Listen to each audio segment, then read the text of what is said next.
الشیطان الرجیم بسم اللہ الرحمن الرحیم الحمد للہ رب العالمین وصلی اللہ علی سیدنا محمد وآلہ الطیبین الطاہرین اللہم صلی علی محمد وآل محمد۔ آج کا درس سوال 451 سے شروع کرنا ہے، جس میں پوچھ رہے ہیں کہ سجدہ میں کون سے امور واجب ہیں۔ تو سجدہ کے واجبات کیا ہیں، اس سوال میں یہ پوچھا جا رہا ہے۔ تو اس کے جواب میں چند ایک امور کو بیان کر رہے ہیں کہ جو کہہ رہے ہیں کہ رکوع کی طرح سجدہ میں بھی چند ایک امور ہیں کہ جو واجب ہوتے ہیں۔ تو سجدہ کی حالت میں ان 7 اعضاء کا زمین پر رکھنا یہ واجب ہے۔ کون سے 7 اعضاء ہیں؟ پیشانی ہو گئی، دونوں ہتھیلیاں، اسی طرح دونوں گھٹنے اور دونوں پاؤں کے انگوٹھے۔ پہلا یہ واجب ہے کہ 7 اعضاء کا زمین پر رکھنا واجب ہے۔ دوسرا واجب سجدہ میں ذکر ہے، اور اس کی تفصیل وہی ہے جو رکوع میں گزر چکی ہے، البتہ یہاں پہ سبحان ربی العظیم کے بجائے سبحان ربی الاعلیٰ و بحمدہ یہ پڑھنا ہوگا۔ تیسرا واجب جو ہے وہ کہہ رہے ہیں کہ واجب ذکر مکمل ہونے تک سجدہ میں رہنا ہے، لہذا اگر سجدہ میں جو ہے وہ مکمل داخل ہونے سے پہلے کسی نے ذکر شروع کر دیا تو ایسا بھی نہیں کر سکتے، اور نہ ہی جو ہے وہ ذکر مکمل کرنے سے پہلے سجدہ سے سر اٹھا سکتے ہیں جان بوجھ کر۔ اور اگر کوئی بھول کر جو ہے ایسا کر لے تو اس سے نماز باطل نہیں ہوتی۔ بھول کر اگر وہ جو ہے سر ابھی تک مکمل سر نہیں رکھا تھا اور ذکر شروع کر دیا، یا سر جو ہے وہ ذکر مکمل کرنے سے پہلے اٹھا لیا بھول کر، تو اس سے نماز باطل نہیں ہوگی۔ اور اسی طرح پورے سجدہ میں بدن کو سکون کی حالت میں رکھنا یہ بھی ضروری ہے، اور چاہے انسان مستحب ذکر میں ہی مشغول ہو تب بھی سجدہ جب تک وہ سجدہ میں ہے اپنا بدن سکون میں رکھے۔ اس کے بعد جو ہے چوتھا واجب کہ دونوں سجدوں کے درمیان سیدھا اور سکون سے بیٹھنا یہ بھی واجب ہے۔ اور پانچواں واجب پیشانی کی جگہ جو ہے وہ گھٹنوں اور انگوٹھوں کی جگہ سے 4 ملی ہوئی انگلیوں سے جو ہے وہ زیادہ بلند یا پست نہیں ہونی چاہیے، یہ بھی ضروری ہے۔ تو ملی ہوئی جو 4 انگلیاں ہیں ان سے نہ تو زیادہ بلند ہو اور نہ ان سے جو ہے وہ زیادہ جو ہے وہ پست ہو، ایسے نہیں ہونا چاہیے۔ اس کے بعد جو ہے سوال 452 کہ پیشانی کی کون سی جگہ اور کتنی مقدار سجدہ گاہ پر رکھنی چاہیے۔ تو اس کے جواب میں کہہ رہے ہیں کہ پیشانی کا درمیانی حصہ جو ہے، جو ناک کے سیدھا اوپر ہوتا ہے، یہ سجدہ گاہ پر رکھنا واجب ہے۔ اور یہ کہہ رہے ہیں کہ وہ مستطیل ہے کہ جو دونوں آبروؤں کی ابتدا سے سر کے جہاں سے بال اگ رہے ہیں وہاں تک کے مقام کو اگر بندہ مثلا لائنیں بنا لے فرضی تو خط کھینچ لے، تو یہ والی جگہ جو ہوگی آبروؤں سے لے کے یہ جو 2 مثلا اس طرح کے خط کھینچے، یہ جو سامنے والی جگہ ہے پیشانی کی، یہ والی جگہ ہم نے سجدہ کے وقت سجدہ گاہ پر رکھنی ہے۔ اور کتنی یہ پوری جگہ یہاں سے یہاں تک یہ ساری جگہ رکھنی ہے ہم نے، یا کتنی مقدار جو ہے وہ زمین پر لگانی ہے؟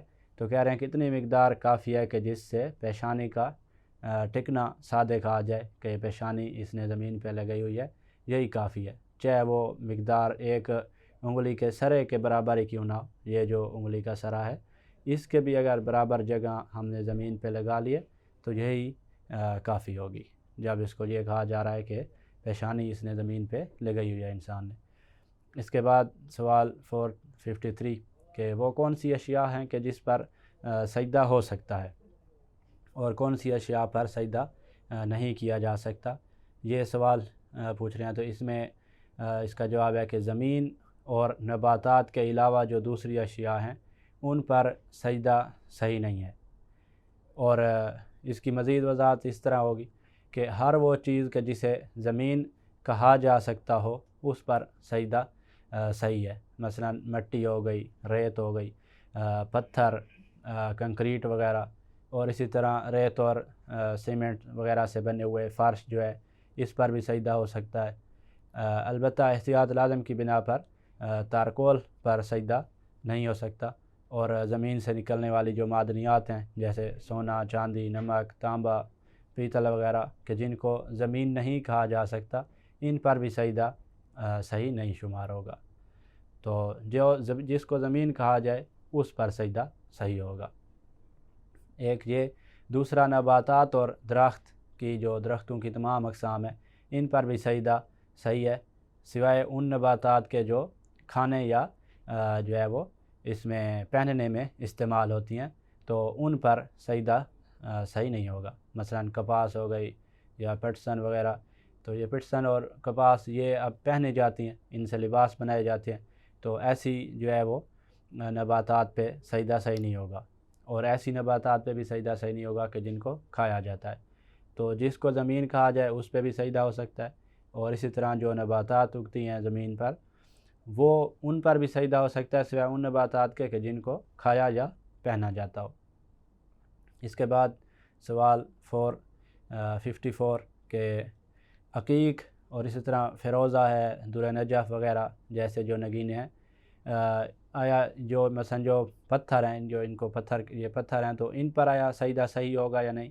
تو کہہ رہے ہیں کہ جی ان پر سجدہ ہو سکتا ہے، کیونکہ یہ پتھر کی قسم ہے، اور پتھر کو وہی زمین اس کو کہا جاتا ہے، تو اس لیے ان پر بھی سجدہ صحیح ہوگا۔ اس کے بعد 455 سوال کہ کیا کاغذ پر سجدہ ہو سکتا ہے؟ تو کہہ رہے ہیں کہ جی کاغذ پر سجدہ ہو سکتا ہے، چاہے کاغذ جو ہے وہ کپاس اور پٹسن وغیرہ سے ہی بنا ہوا ہے، پھر بھی جو ہے وہ کاغذ پر سجدہ ہو سکے گا۔ البتہ کاغذ اگر ریشم یا اون یا ان جیسی چیزوں سے بنایا گیا ہے تو پھر اس پر سجدہ جو ہے وہ نہیں ہو سکتا۔ ریشم، اون اور ان جیسی جو ان کے مشابہ اشیاء ہیں ان سے اگر بنایا گیا ہے کاغذ تو اس پہ سجدہ نہیں ہو سکے گا۔ اس کے بعد 456 سوال کہ اگر سجدہ گاہ پر میل جمی ہوئی ہو تو اس پر سجدہ کا کیا حکم ہے؟ تو اگر سجدہ گاہ پر اتنی میل ہو کہ جو پیشانی اور سجدہ گاہ کے درمیان حائل بن جائے، رکاوٹ بن جائے، تو اس صورت میں سجدہ صحیح نہیں ہوگا۔ اور اگر اس طرح نہیں ہے، مثلا سجدہ گاہ کا جو ہے وہ صرف رنگ تبدیل ہو گیا ہے، تو پھر اس میں کوئی حرج نہیں ہے، یہ سجدہ اس پر درست ہوگا۔ اس کے بعد سوال 457 کہ اگر نمازی کے پاس کوئی ایسی چیز نہ ہو کہ جس پر سجدہ کرے تو اس کا اب کیا حکم ہوگا؟ یعنی جس پر سجدہ کرنا صحیح ہو، ایسی چیز اس کے پاس نہیں ہے تو اب وہ کیا کرے؟ تو کہہ رہے ہیں کہ ایسی صورت میں اگر تارکول پر سجدہ کرنا ممکن ہے تو اس پر سجدہ کر لے، اور اگر تارکول پر بھی سجدہ اس کے لیے ممکن نہیں ہے تو پھر کسی بھی پاک چیز پر سجدہ کر سکتا ہے، حتیٰ کہ ہاتھ کی پشت پر بھی سجدہ کر سکتا ہے۔ البتہ احتیاط مستحب ہے کہ کپڑے کو دوسری چیزوں پر مقدم کیا جائے، بہتر ہے کہ ہاتھ سے بھی کپڑا جو ہے اس کو مقدم کیا جائے۔ اس کے بعد سوال 458 کہ کیا تکیہ کے مورد میں قالین اور اسی طرح کپڑا وغیرہ پر جو ہے سجدہ ہو سکتا ہے؟ تو کہہ رہے ہیں جی ہاں، تکیہ کی وجہ سے قالین وغیرہ پر سجدہ جائز ہے، البتہ تکیہ والی جگہ میں اگر کوئی ایسی چیز موجود ہو کہ جس پر سجدہ بھی جائز ہو، مثلا چٹائی موجود ہے اور تکیہ بھی ہو جائے تو پھر اسی پر سجدہ کیا جائے گا، قالین پر پھر ہم سجدہ نہیں کر سکیں گے۔ اس کے بعد جو ہے وہ 459 سوال کہ اگر نماز کے دوران سجدہ گاہ گم ہو جائے تو نمازی کا کیا وظیفہ ہے؟ تو اگر کوئی اور ایسی چیز موجود نہ ہو کہ جس پر سجدہ جائز ہے، مثلا کاغذ یا ایسی انگوٹھی کہ جس کا نگینہ پتھر کا ہو، تو پھر قالین یا کپڑے وغیرہ پر سجدہ کرنا جائز ہے۔ اور اگر نماز کے دوران تھوڑا آگے پیچھے یا دائیں یا بائیں چل کر سجدہ گاہ حاصل کرنا ممکن ہو تو پھر اس طرح جو ہے کہ وہ قبلہ سے رخ نہ ہٹے اور نماز کی شکل بھی باقی رہے تو حاصل کر کے اسی سجدہ گاہ پر ہی جو ہے ہم نماز پڑھیں گے۔ اور جس وقت یہ چل رہا ہوگا انسان سجدہ گاہ تک پہنچنے کے لیے تو اس وقت ذکر نہیں پڑے گا، پھر خاموشی سے چل کے سجدہ گاہ تک پہنچے گا، اور پھر جو ہے جب شکل بھی نہ بگڑے نماز کی اور قبلہ کا رخ بھی تبدیل نہ ہو تو ایسی جگہ چلا جائے گا، اور پھر وہاں جا کے جب پہنچے گا ٹھہرے گا، سکون کر لے گا، اس کے بعد پھر ذکر شروع کرے گا۔ اس کے بعد سوال 460 کہ اگر کوئی سجدہ بھول جائے اور بعد علی رکعت کی قرات میں یاد آئے تو اب اس کے لیے کیا حکم ہے؟ تو کہہ رہے ہیں کہ اگر کوئی نمازی ایک یا دونوں سجدے بھول جائے اور اگلی رکعت کے رکوع میں پہنچنے سے پہلے اسے یاد آ جائے تو اب یہ واپس آ جائے گا اور سجود کو انجام دے کر پھر سے اگلی رکعت کی قرات کرے اور پھر نماز کو اس طرح آگے مکمل کرے۔ اور اگر رکوع یا رکوع کے بعد یاد آئے، رکوع میں چلا گیا اور اس وقت اس کو یاد آیا، یا رکوع بھی مکمل کر لیا اور پھر اس کو یاد آیا کہ یہ تو دونوں سجدے بھول گیا ہے، تو اس صورت میں احتیاط لازم کی بنا پر اس کی نماز باطل شمار ہوگی۔ اور اگر ایک سجدہ بھول گیا تھا، یہ اس کو یاد آیا ہے کہ رکوع کے دوران یا رکوع کے بعد یہ یاد آیا کہ میں تو نماز کا پچھلی رکعت کا ایک سجدہ بھول آیا ہوں، تو اس صورت میں اس کی نماز صحیح شمار ہوگی۔ ہاں، نماز مکمل کرنے کے بعد جو ہے وہ اس بھولے ہوئے سجدہ کی یہ قضا کرے گا، اور قضا کس طرح کرنی ہے اس کی تفصیل انشاءاللہ بعد میں بیان کی جائے گی۔ اس کے بعد سوال 461 کہ سجدہ کے مستحبات کیا ہیں؟ سجدہ کے مستحبات کو ذکر کریں تو چند ایک امور سجدہ میں مستحب ہوتے ہیں۔ سجدہ میں جو ہے وہ پہلا مستحب یہ ہے کہ سجدہ میں جانے سے پہلے انسان تکبیر کہے، یہ مستحب ہے۔ دوسرا مستحب ہے کہ سجدہ میں جاتے وقت مرد جو ہے وہ گھٹنوں سے پہلے ہاتھ زمین پر ٹیکے، جبکہ خاتون پہلے گھٹنے جو ہے وہ زمین پر لگائے۔ اسی طرح تیسرا جو مستحب ہے کہ ساری پیشانی زمین پر انسان رکھے، یہ بھی مستحب ہے۔ اور چوتھا مستحب ہے کہ ناک کو بھی زمین پر لگائے، یہ بھی مستحب ہے۔ پانچواں ہے کہ زمین پر دونوں ہاتھوں کو کانوں کے برابر ایسے رکھے کہ انگلیاں ملی ہوئی ہوں، یعنی جہاں اس نے پیشانی رکھی ہوئی ہے تو کان جس جگہ پہ آ رہے ہیں ان کے برابر جو ہے اس نے دونوں ہاتھ اپنی انگلیوں کو ملائے ہوئے دونوں ہاتھ رکھنے ہیں، اور ہاتھ جو ہیں وہ قبلہ رخ بھی ہونے چاہیے۔ اس کے بعد چھٹا مستحب ہے کہ سجدہ کے ذکر کو طاق عدد میں انسان پڑھے، تو مثلا 3 بار ذکر پڑھے یا 5 بار پڑھے یا 7 مرتبہ یا 9 مرتبہ، تو اس طاق عدد میں ذکر پڑھے۔ 7واں مستحب ہے کہ انسان مٹی پر سجدہ کرے۔ 8واں مستحب ہے کہ پہلے سجدہ سے اٹھنے کے بعد انسان دوسرے سجدہ میں جانے سے پہلے اور اسی طرح پھر دوسرے سجدہ سے اٹھنے کے بعد تکبیر کہے، تو جب پہلے سجدہ سے اٹھے اس وقت بھی تکبیر کہے، پھر دوسرا سجدہ کے لیے جب جائے تو اس وقت بھی تکبیر کہے، اور پھر دوسرے سجدہ سے جب سر اٹھائے تو اس وقت بھی تکبیر کہے، یہ بھی مستحب ہے۔ 9واں مستحب ہے کہ دونوں سجدوں میں درود شریف پڑھے۔ 10واں ہے کہ دوسرے سجدہ کے بعد قیام کے لیے اٹھتے وقت انسان جو ہے وہ پہلے گھٹنے اٹھائے اور پھر ہاتھ اٹھائے، یہ بھی مستحب ہے۔ اور 11واں مستحب ہے کہ دونوں سجدوں کے درمیان استغفر اللہ ربی و اتوب الیہ کا ذکر پڑھے۔ 12واں مستحب ہے کہ سجدوں کو انسان طول دے کر مثلا ذکر اور تسبیح جو ہے وہ کثرت کے ساتھ پڑھے، تو ذکر اور تسبیح کثرت سے پڑھنے کے لیے سجدے کو طول دینا یہ بھی مستحب ہے۔ اس کے بعد جو ہے وہ 13 نمبر مستحب جو ہے 13واں مستحب کہ نظر جو ہے وہ ناک پر رکھنا، یہ بھی سجدہ کے دوران مستحب ہے۔ اس کے بعد سوال 462 کہ قرآن مجید کے واجب سجدے کتنے ہیں؟ تو اس میں کہہ رہے ہیں کہ قرآن مجید میں 4 آیات ایسی ہیں کہ جن میں سجدہ واجب ہوتا ہے، کہ جنہیں اگر انسان پڑھے یا سنے تو آیات ختم ہونے کے بعد فوراً جو ہے وہ سجدہ کرنا ضروری ہوگا۔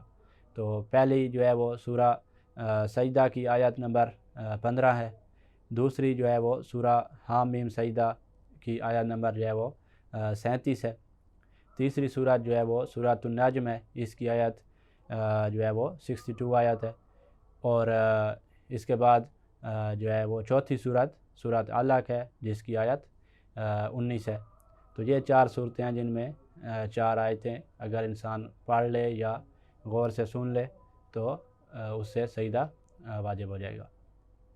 اس کے بعد سوال 463 کہ اگر کوئی تلاوت کی طرف متوجہ ہوئے بغیر آیا سجدہ سن لے تو سجدہ واجب ہوگا؟ تو کہہ رہے ہیں کہ بغیر توجہ کے سننے سے سجدہ واجب نہیں ہوتا۔ اسی طرح موبائل وغیرہ میں موجود ریکارڈنگ سے سننے سے بھی سجدہ جو ہے وہ واجب نہیں ہوتا، البتہ اگر براہ راست جو ہے وہ تلاوت شروع ہو اور آیا سجدہ توجہ سے کوئی شخص سن لے تو اس صورت میں سجدہ واجب ہو جائے گا۔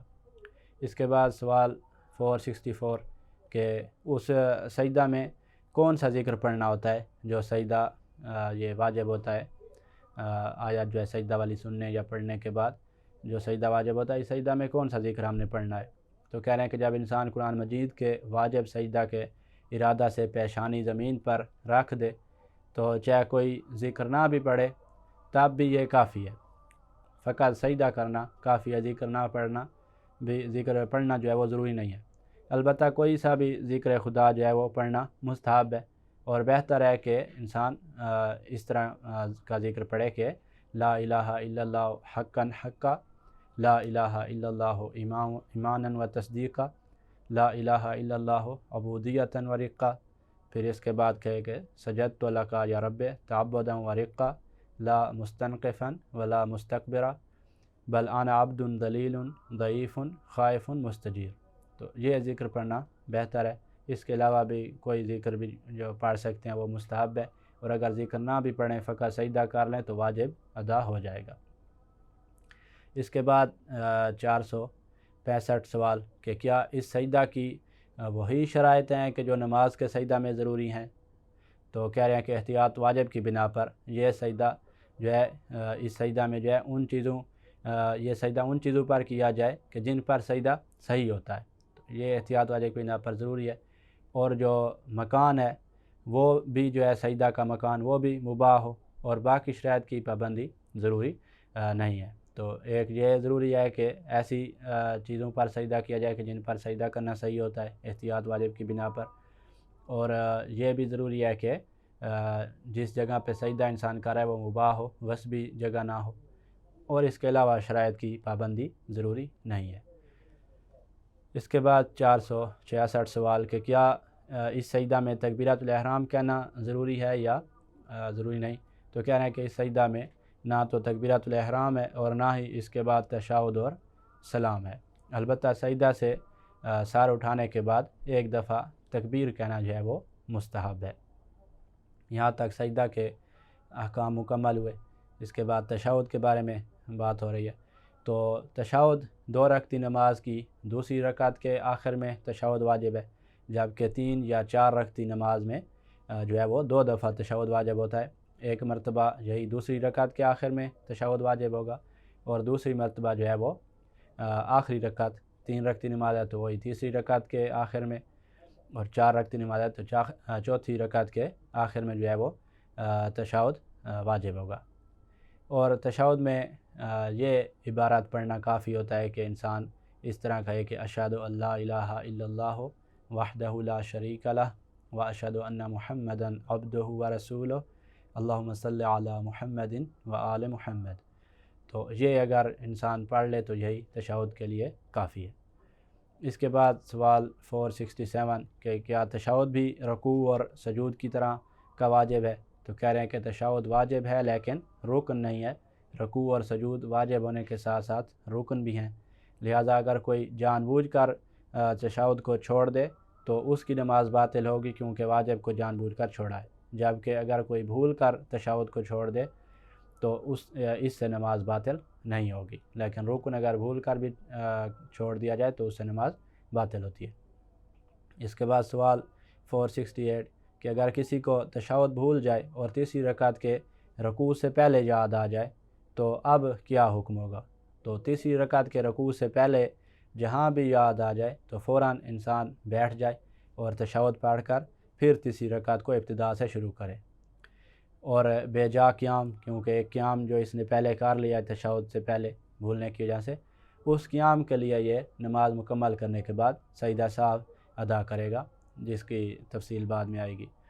اس کے بعد سوال 469 کہ اگر کسی کو رکوع میں یا رکوع کے بعد یاد آئے کہ تشہد نہیں پڑھا، تو تیسری رکعت کے رکوع میں داخل ہو چکا تھا یا رکوع مکمل کرنے کے بعد یاد آیا کہ دوسری رکعت کے آخر میں تشہد بھول آیا ہوں، تو اس صورت میں کہہ رہے ہیں کہ اس کی نماز درست ہوگی، البتہ نماز مکمل کرنے کے بعد احتیاط مستحب کی بنا پر اس تشہد کی قضا جو ہے وہ انجام دے گا، اور پھر بنا بر فتویٰ 2 سجدہ سہو بھی بجا لائے گا۔ تو احتیاط مستحب ہے، یعنی بہتر ہے کہ تشہد کی قضا بھی انجام دی جائے، لیکن فتویٰ یہ ہے کہ اگر کوئی قضا نہیں بھی انجام دیتا تو اس میں کوئی مسئلہ نہیں، لیکن 2 سجدہ سہو بجا لانے ہیں، اور سجدہ سہو کس طرح انجام دینے ہیں وہ آگے انشاءاللہ آ رہی ہے، اس کے بارے میں بات۔ اس کے بعد 470 سوال کہ بھولے ہوئے سجدہ اور بھولے ہوئے تشہد کی قضا کا کیا طریقہ ہے؟ تو کہہ رہے ہیں کہ جو ہی انسان نماز کا سلام جو ہے وہ ختم کرتا ہے تو قضا کی نیت سے سجدہ بھی انجام دے دے، یا تشہد اگر بھول گیا تھا تو وہ تشہد بجا لائے، اور ان سے پہلے نہ تو کوئی تکبیر کہنی ہے اور نہ ہی ان کے بعد جو ہے وہ کوئی سلام پڑھنا ہے۔ تو بس ارادہ کرے گا کہ میں سجدہ کی قضا کر رہا ہوں، یا یہ ارادہ ہوگا کہ میں تشہد کی قضا کر رہا ہوں، اور اسی ارادہ سے وہ تشہد آرام سے بیٹھ کے پڑھ لے گا ذکر تشہد کا، یا سجدہ کر لے گا، اور نہ تو تشہد سے پہلے اور سجدے سے پہلے تکبیر ہے، اور نہ ان کے بعد کوئی سلام پڑھنے ہیں۔ اس کے بعد جو ہے سوال 471 کہ تشہد کے واجبات کیا ہیں، تشہد کے واجبات ذکر کریں۔ تو تشہد میں چند ایک امور جو ہیں وہ واجب ہیں۔ پہلا امر جو ہے وہ تشہد میں یہ ہے کہ تشہد بیٹھ کر پڑھنا ضروری ہے۔ دوسرا کہ تشہد کی حالت میں بدن جو ہے وہ سکون کی حالت میں ہونا چاہیے۔ تیسرا جو واجب ہے تشہد میں وہ یہ ہے کہ تشہد کو صحیح عربی مخارج کے ساتھ ادا کیا جائے۔ چوتھا واجب جو تشہد میں ہے کہ تشہد کے جو فقرات ہیں ان میں اتنا فاصلہ نہ دے کہ موالات ختم ہو جائے۔ جو تشہد کے جملے ہیں ان میں زیادہ فاصلہ نہ ہو کہ جو پے در پے جملوں کا پڑھنا تھا واجب ہے وہ پے در پے پڑھنا ختم ہو جائے، موالات ختم ہو جائے، تو اس سے بھی جو ہے وہ تشہد باطل ہو جائے گا، تو ایسے بھی نہیں کرنا چاہیے۔ اس کے بعد جو ہے سوال 472 انشاءاللہ جس میں مستحبات ذکر کریں گے تشہد کے، وہ اگلے درس میں بیان کریں گے۔ والحمدللہ رب العالمین۔